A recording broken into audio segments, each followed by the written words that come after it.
¿Quieres saber cuáles son los flujos de trabajo que puedes crear en UiPath Studio Desktop? ¿Cómo almacenar o pasar información entre ellos? Pues este video es para ti.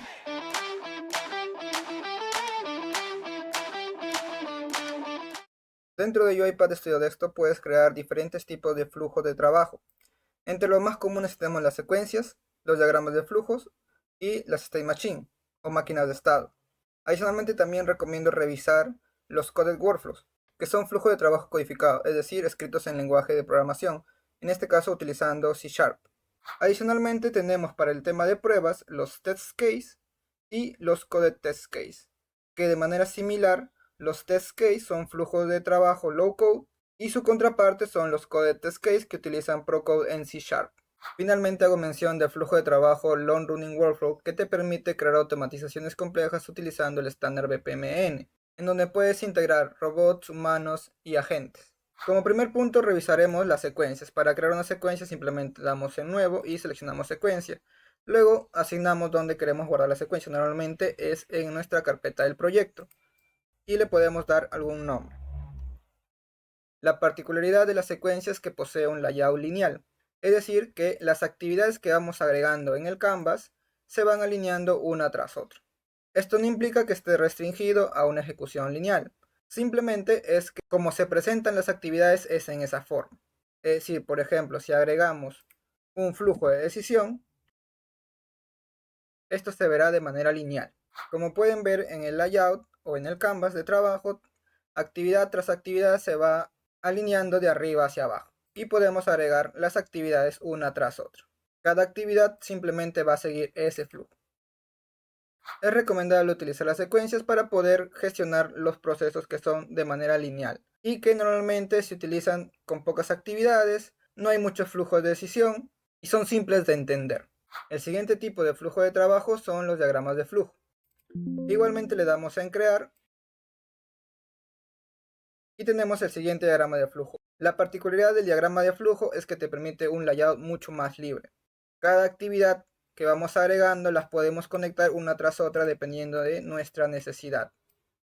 Es recomendable utilizar este flujo de trabajo cuando se tiene un proceso que tiene muchas ramificaciones o por ejemplo cuando tenemos muchos flujos de decisión y es necesario poder evidenciarlo visualmente cuál es el flujo que va a seguir. Y de esta forma nos va a facilitar entender qué flujo está siguiendo y que a diferencia de la secuencia sería muy difícil y engorroso el poder entender el flujo. Luego de ello tenemos los state machine o las máquinas de estado. Este es un flujo especial que normalmente está siendo utilizado en el REE Framework, que es el framework de trabajo de UiPath, que forma la base para las automatizaciones de grado empresarial, en donde, a diferencia del flowchart, que igual te permite un layout libre, lo único que puedes agregar acá son máquinas de estado o la actividad de máquina de estado. Como pueden ver, si yo intento agregar una actividad cualquiera que no sea ella, no me va a permitir. Solo me permite utilizar máquina de estado. Tenemos dos tipos de máquina de estado. La máquina de estado como tal y la máquina de estado final. Las máquinas de estado, para simplificarlo, funcionan como si fuera la combinación entre un if y un switch. Es decir, puedes gestionar el paso de una máquina de estado a otra basándote en la evaluación de algún criterio, a lo cual se llama una transición. E igualmente nos permite conectar una tras otra, en un diagrama mucho más libre que una secuencia y restringiéndonos a solo máquina de estado, a diferencia de un diagrama de flujo. Todo flujo de trabajo de tipo máquina de estado debe tener al menos un estado final. Cada una de estas secuencias se generan en nuestro proyecto, como pueden ver acá. Tenemos los flujos de trabajo que hemos creado con la extensión .xaml. Cuando nosotros ejecutemos nuestro robot, va a empezar siempre del main, que esto por default ya viene creado. Ahora, ¿cómo almacenamos la información dentro de nuestro flujo de trabajo? Bueno, para ello vamos a la sección inferior en donde vamos a encontrar la pestaña de Data Manager. En ello tenemos las variables. Las variables son contenedores en los cuales nosotros podemos guardar información y durante nuestro flujo también cambiar la información que está guardando. Es como si tuviéramos una caja a la cual agregáramos manzanas y luego la retiramos y agregamos peras. Es muy similar, es solamente un contenedor de información. Para crear una variable podemos hacerlo de distintas formas. La primera es en la sección de alguna actividad, no necesariamente tiene que ser esta, sino en cualquiera, y que tengamos alguna sección en donde podamos ingresar alguna información. Abrimos el editor e ingresamos control K. Como podemos ver acá, aparece la indicación de que se está creando una variable y podemos agregar, por ejemplo, nuestra variable de nombre. Le damos en guardar. Y en nuestra sección de Data Manager, la pestaña de variables, vamos a ver nuestra variable. Las variables tienen distintas propiedades. La principal es el tipo de dato, que puede ser un booleano, es decir, que es verdadero o falso, un entero, una cadena o un string, un objeto, entre otro tipo de dato que podemos asignarle. Lo siguiente es el scope o el ámbito, es decir, en dónde es válido esa variable, es decir, dónde podemos trabajar con ella. Por ejemplo, la variable está creada en el ámbito más amplio, es decir, la secuencia o el flujo de trabajo en el cual estoy trabajando. Pero si agrego contenedores intermediarios, como por ejemplo una secuencia interna, que esto de acá no es un flujo de trabajo, simplemente es un contenedor dentro de mi flujo de trabajo, puedo cambiar el ámbito de mi variable, es decir, que pertenezca ahora a esta secuencia interna. Voy a cambiar el nombre para que podamos verlo mejor. Y acá en la sección de scope cambiamos el scope de la variable, es decir, el ámbito. Ahora, nuestra variable va a pertenecer a este ámbito, que es nuestra secuencia interna. Por ello, si yo copio y pego mi variable, acá no me salta error porque sí pertenece a este ámbito. Mientras que acá sí me está saliendo el error. El nombre no está declarado, obviamente, porque pertenece a la secuencia interna y no al ámbito superior. Luego tenemos el valor por default, que es cuando en el flujo no se le asigna ningún valor, ese es el valor que va a tomar. De esta forma es como nosotros almacenamos información en nuestro flujo de trabajo. Ahora, ¿cómo podemos pasar, por ejemplo, si yo en este flujo de trabajo obtengo alguna información y quiero pasarlo a otro flujo de trabajo porque quiero modularizar, o mi flujo de trabajo siguiente hace otra cosa utilizando esa información o lo sirve como input? ¿Cómo podemos pasar esa información? Bueno, para eso sirven los argumentos. Los argumentos sirven para pasar la información de un flujo de trabajo a otro flujo de trabajo. Para hacer el ejemplo vamos a crear un argumento. ¿Cuáles son las propiedades del argumento? Es la dirección del tipo de dato, si es requerido o no. Esta es una actualización reciente de UiPath, e igualmente el valor por default. En cuanto a dirección tenemos la entrada, es decir, que la información va a ser de entrada hacia este flujo de trabajo desde otro flujo de trabajo. De salida, es decir, que la información que nosotros recopilemos en nuestro flujo de trabajo la podemos pasar a otro flujo de trabajo. Y de entrada y salida, es decir, que puede aceptar la entrada, luego la vamos a procesar o de alguna forma la vamos a modificar y va a devolver el valor actualizado. Para la prueba vamos a hacer lo siguiente, vamos a crear otra secuencia y vamos a utilizar nuestro flujo main. Nosotros podemos llamar desde un flujo cualquier otro flujo que hayamos creado también. Vamos a agregar la secuencia 1 y vamos a agregar la secuencia 2. La última actualización de UiPath necesita que le des en refrescar argumentos para que traiga los argumentos que hayamos definido en nuestro flujo de trabajo. Entonces vamos a asignar que de nuestro flujo de trabajo secuencia 1 mande un valor de salida que va a ser utilizado en la secuencia 2. Para ello vamos a seleccionar que sea de tipo salida. Vamos a utilizar la actividad de asignación que te permite asignar un valor a una variable o argumento. Como es una variable de tipo string, vamos a utilizar dobles comillas. Con esto nuestro flujo 1 le va a pasar la información a nuestro segundo flujo, si es que le pasamos como argumento, el valor hola. Vamos a crear un log para que podamos verlo. ¿Qué valor está enviando nuestro flujo 1 o nuestra secuencia 1 a nuestra secuencia 2? Luego de ello, en nuestra secuencia 2 vamos a recibir ese valor. Los nombres de variable que podemos utilizar en cada uno de ellos, o los nombres de argumento, es independiente de cualquier otro flujo. Es decir, le podemos llamar argumento 1, argumento 2, no habría problema. Lo que sí vamos a cambiar es el tipo de dirección en in, que va a ser de entrada, que vamos a recibir para nuestra prueba desde la secuencia 1, y vamos a cambiar el valor. Estoy recibiendo la palabra hola y le vamos a agregar mundo.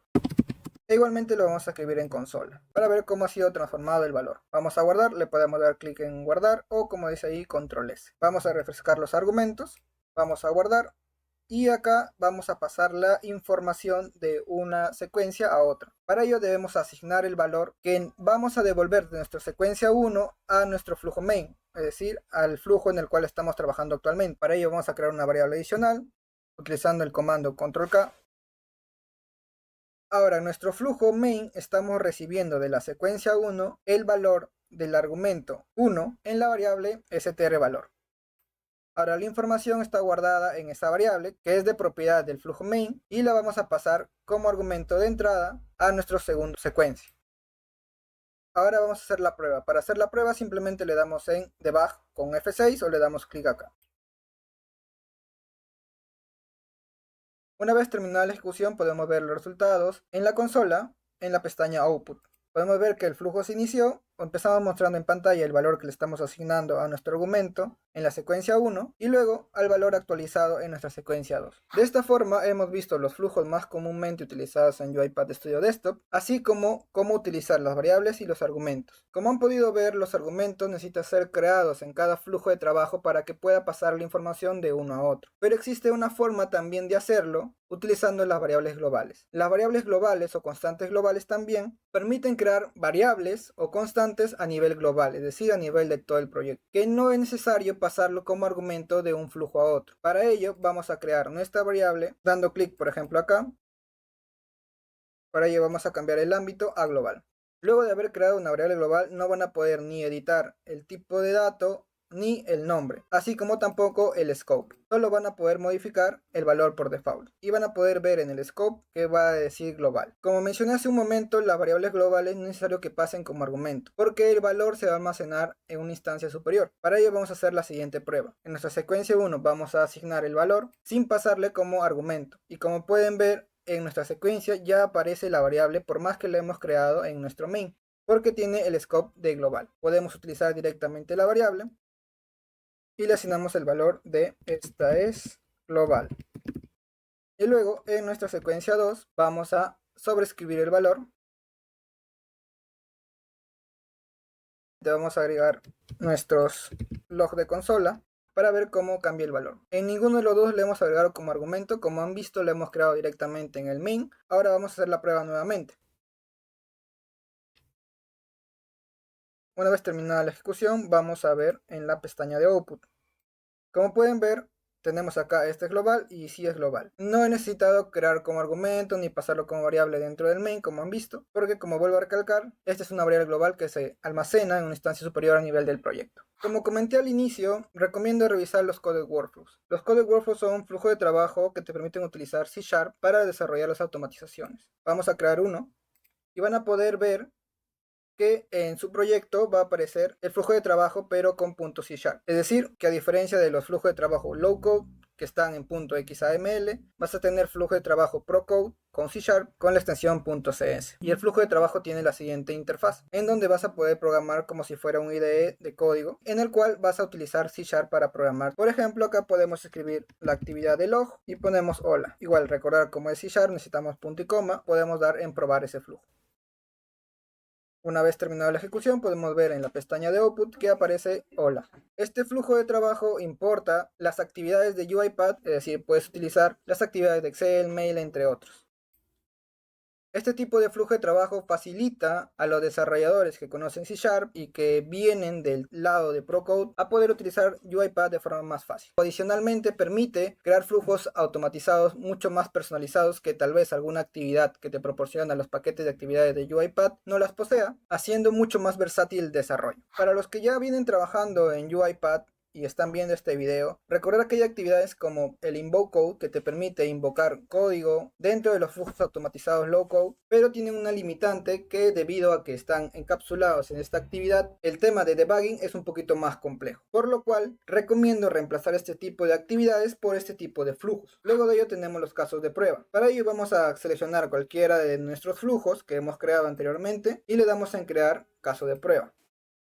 Esto nos va a crear un tipo de flujo de tipo secuencia, pero con la siguiente estructura: given, when, then, que es la programación basada en comportamiento. Dado ciertas condiciones, cuando se ejecuta el flujo, se espera un resultado. Esto normalmente se utiliza para el tema de pruebas. No hay mucha diferencia en cuanto a los demás flujos, salvo que se marca como un tipo de flujo de trabajo de prueba y que al momento de ejecutar vas a poder ver en la pestaña derecha que tenemos un caso de prueba creado para esta secuencia. Y vas a poder ver el resultado, si es que pasó, no pasó, si falló o no falló. Tiene esas características adicionales que te va a permitir probar tu flujo. Los code test case que mencioné también funcionan de manera similar, pero con código.